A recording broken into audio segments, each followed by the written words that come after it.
All right, first up, let's get you the latest on the world's largest democratic election in India.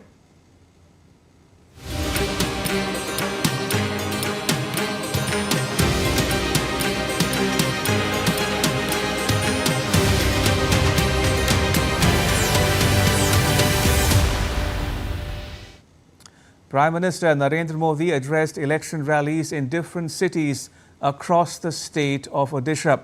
He was to head to neighbouring Jharkhand afterwards. The Prime Minister said in Kandhamal that support for the BJP shows that people of Odisha are tired of the ruling party's misgovernance. आप लिख के रखिए मेरे देशवासियों, हिंदुस्तान ने मन बना लिया है कि इस बार एनडीए 400 पार करने वाला है। भाजपा अपने सारे पुराने रिकॉर्ड तोड़ करके ज्यादा से ज्यादा सांसद के साथ आने वाली है। और कांग्रेस वाले ये भी लग ले कि इस चुनाव में कांग्रेस को लोकसभा की कुल संख्या के 10% चाहिए मान्य विपक्ष बनने के लिए। कांग्रेस वाले जरा कान खोल करके सुन लीजिए, ये देश ने तय किया है। ये 4 जून को आप देखेंगे कि कांग्रेस इस देश में मान्य विपक्ष भी नहीं बन पाएगा। वो 50 से नीचे सिमटने वाले हैं। BJP leader Anurag Singh Thakur held a roadshow and meeting in Hamirpur parliamentary constituency.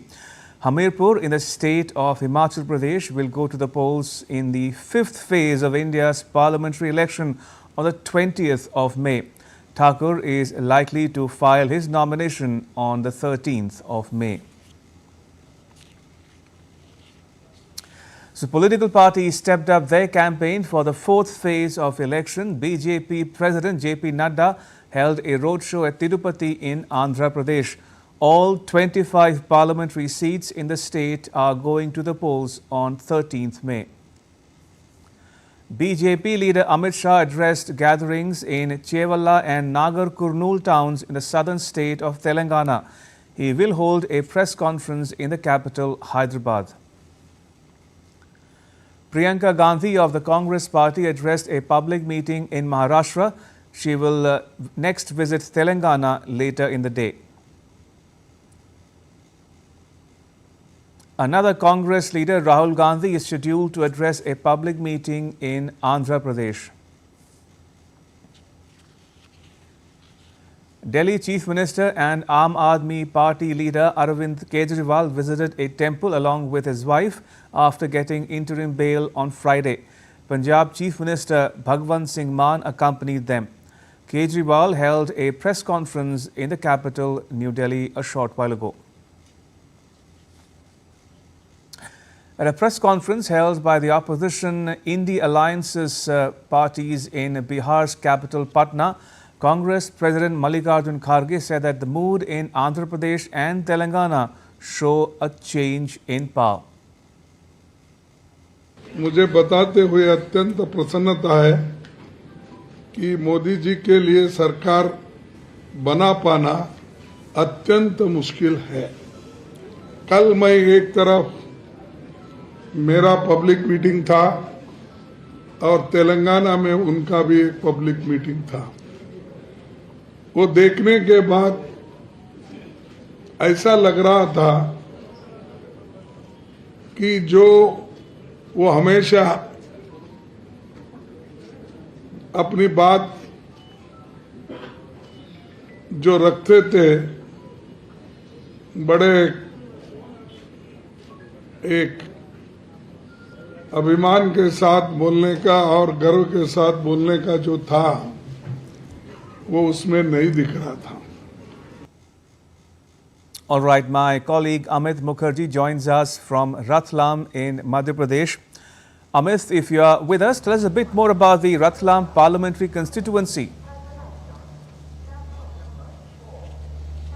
Absolutely, Ramesh. Ratlam is one of the few constituencies out of the 8 Lok Sabha constituencies which are going for polls in Madhya Pradesh on the 13th. In fact, both BJP and Congress, they are putting in a lot of effort for this particular constituency. Now, Congress has fielded senior Congress veteran Bhuriaji from here, and Anita Chauhan, who is also who's the wife of Forest Minister of Madhya Pradesh, Nagar Chauhan. She's contesting from here. Now, both the parties are reaching out to the electorates out here who are primarily, tribals. This is a tribal area. Now, Congress is reaching out to the electorate with its promises and cash doles which they have promised in their manifesto, and BJP is going ahead with development projects. In fact, Prime Minister Narendra Modi had also unveiled projects worth 7,500 crores for this particular constituency. In fact, Jhabua, which is an integral part of the constituency, got projects worth 7,500 crores. Now, which is quite evident now because this particular constituency is getting all the attention of both the political parties which are the arch rivals out here. Now, again, these candidates are reaching all out, they're going all out to woo the voters, and they're leaving no stones unturned to ensure that the impact is maximum out here. Now, even the Chief Minister has had multiple sorties in this particular region, and as we speak, there's a place, Jaura, which is about 35 kilometers from Ratlam. Now, Ratlam also, he had a meeting. Chief Minister Mohan Yadav, he had a roadshow out here, and he's having it right now at Jaura. And later he'll also be moving to Indore. Indore is also going to the polls on May 13th. So definitely Ratlam is seeing a lot of activities from both the political parties, and people are expecting that the fight is going to be tough. Also, Amit, as you mentioned, 7 more seats are going to the polls in Madhya Pradesh on the 13th of May. In fact, all 8 constituencies belong to the Malwa-Neva region. How are the contests shaping up there? Well, see, if you look at 2019, all these 8 seats were backed by BJP. Now, the only challenge which has been thrown up, again, in this particular constituency, which Ratlam, is after the assembly elections which happened last year. Now, Congress managed to do good in the constitution, in the assembly seats out there. And, in this particular assembly parliamentary constituency, there are 8 assembly constituencies. And out of those 8, I again mentioned that in Ratlam constituency, parliamentary constituency, there are 8 assembly constituencies. And during the assembly elections, Congress managed to bag 4 and BJP managed to bag 4. So it's like neck to neck between the two, which is why BJP is also putting in a lot of effort, and we see the Chief Minister is also campaigning, making his last minute appeal on the last day, with just about a few hours, 6 or 7 hours left before the campaigning for the phase 4 comes to an end. All right, we leave it at that. Amit, thank you. That was Amit Mukarji in Ratlam, Madhya Pradesh. In some more election-related news, India ranks 2nd in the world in saffron cultivation. And it is Jammu and Kashmir where it's cultivated the maximum. As elections continue in the Union Territory, saffron farmers are putting forth their concerns. Ramathyagi reports from Pampore. A decade ago, Kashmir's saffron farmers were staring at an uncertain future. The yields were dropping, and experts were not very optimistic about the future of saffron farming. But all that has changed now. Definitely, why not? Every day by day there is a change. There is a day by day there is going for change. Why not? From last 10 years, from last 15 years, from last 2 years. If you go before 20 years, there is one thing. Now after 20 years, there is other thing. Definitely digitalization, definitely the farmer mechanization. We have clearly going our farming through the mechanization. Therefore, labor component goes down because of the mechanization. The government of Department of Agriculture issuing all the mechanization to the farming community so that they are going for the field operation very well. So I think it is better, the government are doing very well. Pampore, a tiny town in Kashmir, is the epicenter of saffron production. The farmers here want to increase saffron production and are seeking a better support system. every time we are in a position, we are in a stress, we are in a request to our government that these are several issues of the farmers we are representing in front of the government. Which government coming in the next 1-2 months, inshallah. And we have a very good plan, we have very good policy of the farming community, and we have very good forum of the farming community. Each and every time we are ready to fight for the farming community. Saffron prices in India have skyrocketed since the Kesar from Jammu and Kashmir was given the geographical indication tag. But still, scope for improvement exists. Farmers know that the elections have brought the leaders to their doorsteps, and they want to utilize the same for ensuring that the centuries-old tradition of saffron farming survives the challenges of 21st century. Although the political fight over here is very interesting right now, so many parties are in the fray. Apart from regional parties, apart from conventional parties, some new faces are also there in fight. But the farmer of Saffron city, they are saying that who will pay attention on their issues, they will cast vote only in their favor. With camera person Vinod Oja, this is Rama Tyagi, DD News, Pampo. Meanwhile, Andhra Pradesh is still coming to terms with its pace of development. Some believe it is too slow. Others think it is progressing at the right speed and in the right direction. The issues in the state for the young voters have moved beyond the demands for a special status. They are now looking for infrastructure to create their own opportunities to compete with cities such as Hyderabad and Bengaluru. Mark Lynn reports. The state of Andhra Pradesh sees itself as a new state, just 10 years old, finding its way to a path of sustained development. The election is a time when people take stock of what has been achieved since the last time they voted in 2019. The issues in this election are many, and the key is speed of implementation, and trying to move beyond past assurances that seem stuck in time, like the special category status, Polavaram irrigation project, the proposed privatization of Visakhapatnam steel plant, among others. Since the loss of Hyderabad to the state of Telangana, Andhra Pradesh has seen two governments of the TDP and the YSRCP. Both have tried to create the right infrastructure for economic growth and investment in the state, but there is a question of where. Naidu said that 2014 when he came, Amravati would be the greenfield capital. And that time it was on the floor of the houses agreed by both the parties. Okay, go ahead. Then Jagan comes back and says that no, we will not have one capital, we'll have three capital under the factor of decentralized development. So as of now, as you said, we don't know which is the capital. Visakhapatnam has the tranquility of the sea on the one side, and right now the turbulence of an election campaign on the other, which is entering its final lap as parties make that last effort to get their message out to the voter. The city has a vibrant startup culture with over 76 startups across sectors. It's not about the government which is ruling here. It's not about any particular party, but we have an ocean of opportunities. Visakhapatnam is accessible and Andhra Pradesh is quite accessible for any kind of business as of now, and we are seeing profits here. Many youth still hope that parts of Andhra Pradesh can resemble the big city of Hyderabad lost to Telangana, that they feel still provides more opportunities than emerging capitals in Andhra Pradesh. Compared to Telangana, Hyderabad, I think there is a past 3 years there is no development here. Lack of opportunities, they get migrated to Hyderabad, Bangalore, Chennai, so and so. So when compared to past 5 years, Vizag is growing in IT sector. Vizag could compete with Hyderabad as well in future. Newborn state should be developed. So whichever government is coming, they need to focus not only the capital proposed place, but everything they need to look over in developing other structures too. But end of the day, these people shouldn't fight over an issue of the word capital, but they need to make sure that they're developing on every side of the state. At the end of the day, the people are drivers of change. The pace of development has a speedometer attached to it. For some, the speed is not fast enough. For others, the image in front of them needs more clarity, more vision.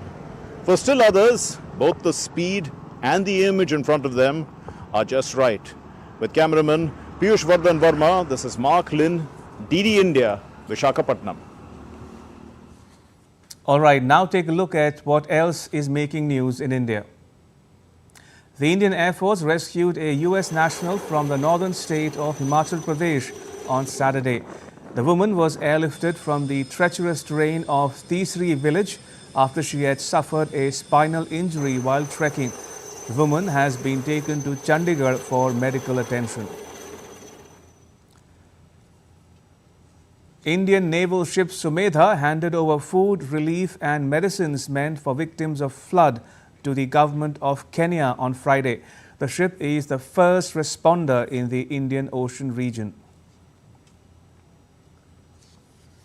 Gujarat's Secondary and Higher Secondary Education Board declared the Class 10 exam result on Saturday. An overall pass percentage of 82.56% was recorded. Gandhinagar came on top with the best result, followed by Surat. Porbandar recorded the lowest pass percentage. Still to come on DD India Live. Flash flood kills more than 200 in Afghanistan. And Iraq wants UN assistance mission to wind up next year.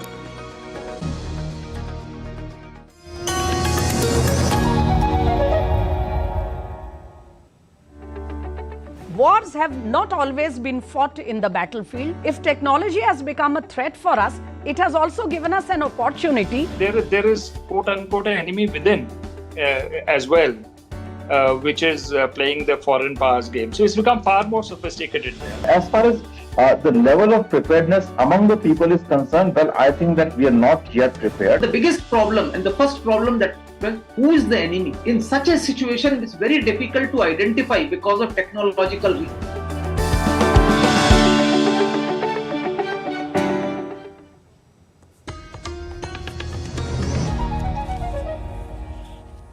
You're watching DD India Live. I'm Ramesh Ramachandran. To some more international news now, at least 3 people were killed and 8 injured in an overnight Ukrainian strike at an oil storage depot in the Luhansk region annexed by Russia. The Russia-installed governor of the region said 8 people remained hospitalized after Friday's attack in the town of Rovenki, 60 kilometers from the regional center of Luhansk. The governor suggested that Ukraine use US-supplied weapons. It was the second such assault in 3 days.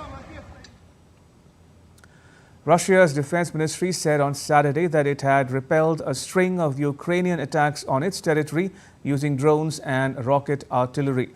In a statement posted on Telegram, it said Russian forces downed 21 rockets and 16 drones in the Belgorod, Kursk and Volgograd regions. Ukraine's President Volodymyr Zelensky vowed to defend the Kharkiv region as Russian forces launched a ground attack in the area on Friday.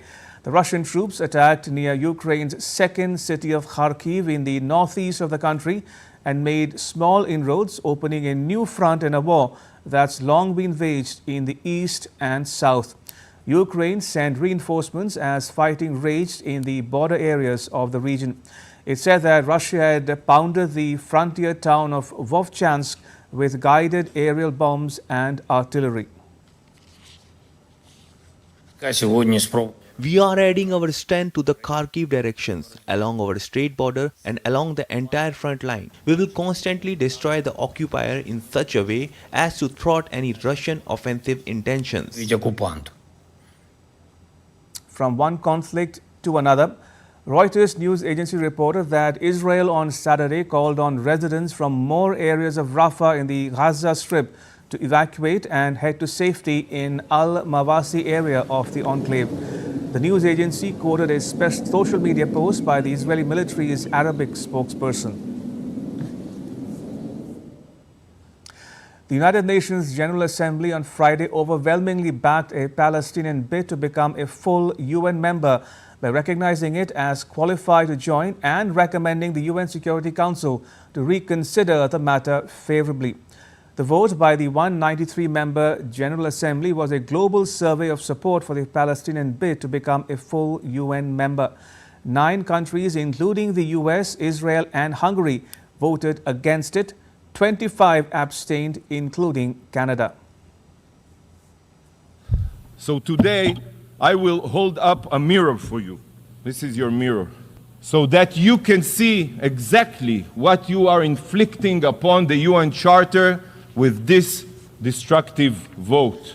You are shredding the UN Charter with your own hands. Yes, that's what you're doing, shredding the UN Charter. Shame on you. India, along with 143 countries, voted in favor of the resolution. Currently, the Palestinians are a non-member observer state at the UN. It allows Palestinians to participate in proceedings of the world body, but they cannot vote on a resolution. En faveur du projet de résolution. France voted in favor of the draft resolution proposed by the United Arab Emirates.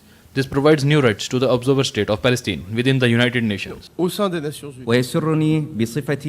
I am pleased to deliver the statements and introduce a draft resolution which at its core recommends that the Security Council considers Palestine application of full membership in the United Nations.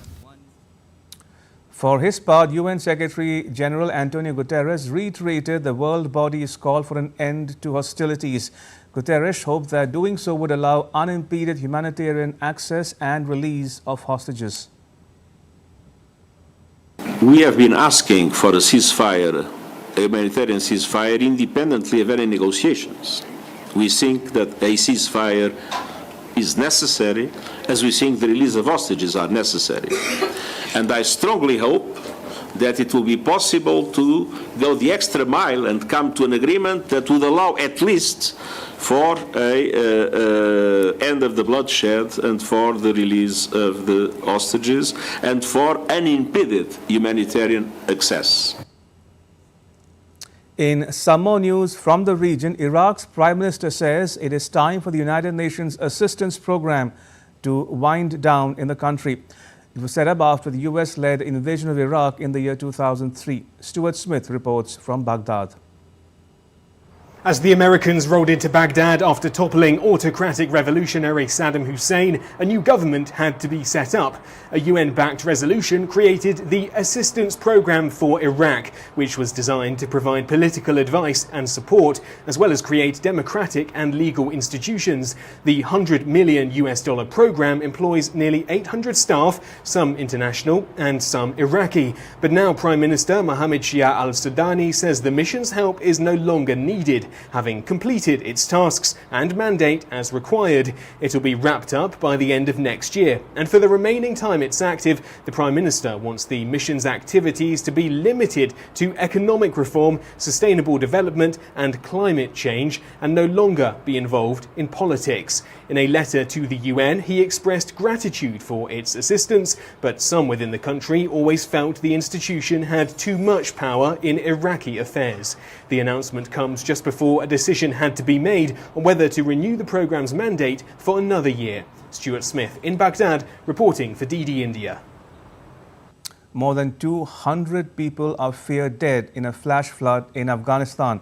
The floods have submerged more than 5 districts in the city of Baghlan. More than 150 people are stranded and in need of urgent help. A rescue operation is on. To some sports news now. France's soccer star Kylian Mbappe has announced his decision to leave Paris Saint-Germain. He announced on a social media app that he would exit the team at the end of the season. The announcement comes amid a rumor that Mbappe could join Real Madrid. I wanted to announce you all that it's my last year at Paris Saint-Germain. I will not extend and the adventure will come to an end in a few weeks. I will play my last game at the Parc des Princes on Sunday. And in the Indian Premier League, Kolkata Knight Riders will host the struggling Mumbai Indians at Eden Gardens in Kolkata on Saturday. With an impressive track record this season, KKR sits comfortably atop the standings with 8 wins from 11 matches. Another victory would solidify its playoff berth as it aims to conclude its home matches at Eden Gardens on a high note. On the flip side, Mumbai Indians has faced a tough season. becoming the first team to be eliminated after a defeat against Sunrisers Hyderabad. Despite this setback, it is striving to salvage its dignity, especially after its recent morale-boosting victory over Hyderabad. As it faces KKR, Mumbai will be keen to leave a mark and end its season on a positive note. And with that, it's a wrap on this edition of DD India Live. For those of you on the go, you can get all the latest news and updates on the DD India mobile app. The app is available on both Android and iOS platforms. You can scan the QR code on the screen to download it. Let us know your thoughts on the news of the day. You can connect with us on Facebook, X and Instagram. You can also check out our website ddindia.co.in. We'll be back with more news as it breaks here on DD India. I'm Ramesh Ramachandran. From all of us here in New Delhi, thanks for watching DD India Live.